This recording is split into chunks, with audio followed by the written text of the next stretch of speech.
प्रदेश के शिक्षा मित्रों के बारे में मुझे कहना है 2015 में इनकी तनख्वाह 38,500 थी। वेतन वितरण अधिनियम में जब तक नहीं लिया जा रहा है तब तक क्या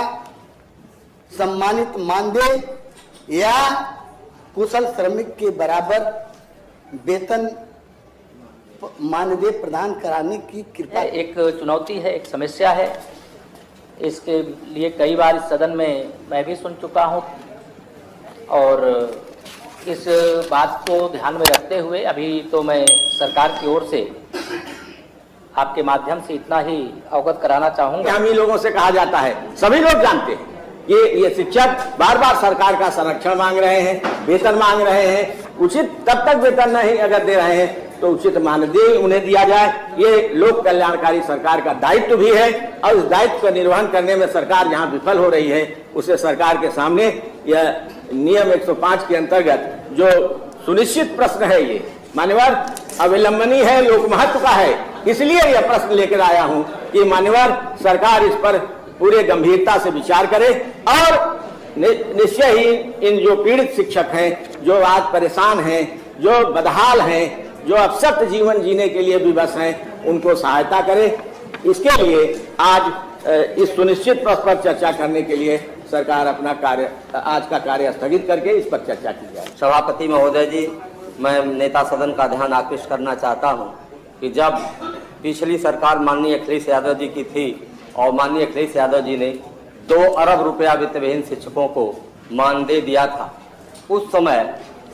वर्तमान सरकार द्वारा हमारे धरने पर जाकर के जो है ये आश्वासन दिया गया था कि ये बहुत अल्प है और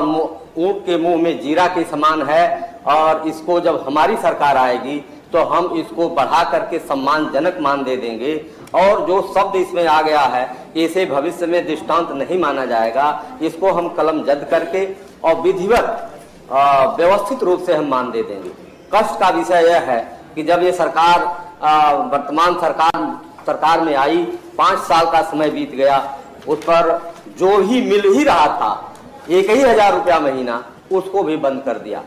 और उसको बढ़ाने और उसको विधिवत ढंग से लागू करने का तो प्रश्न ही नहीं आ पाया। सर, हमारा ये निवेदन है कि अगर शासनादेश से इस सदन को पूरा अधिकार है कि जो चाहे संशोधित करके अगर कोई गलत शब्द का प्रयोग उसमें हुआ हो तो उसको अमेंड कर दे, कलम जद कर दे। और सरकार को चाहिए कि इन शिक्षकों को जिनके माध्यम से उत्तर प्रदेश में 75% शिक्षा दी जाती है, उनकी जो माली हालत है मनरेगा के मजदूरों से भी बदतर है और शिक्षा एक महत्वपूर्ण विषय है और इस संविधान में समवर्ती सूची का विषय है। इस पर जो है सरकार का हम ध्यान आकृष्ट करना चाहेंगे और उनकी सेवा नियमावली सर बनवा दे। सेवा नियमावली के विषय में 10 अगस्त 2001 की एक सेवा नियमावली बनी है, वह एडेड विद्यालयों पर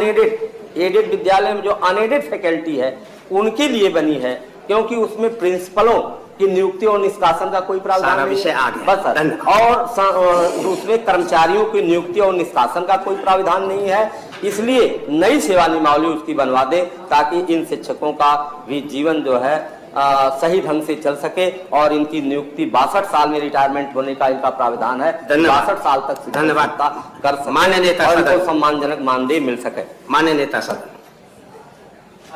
महोदय,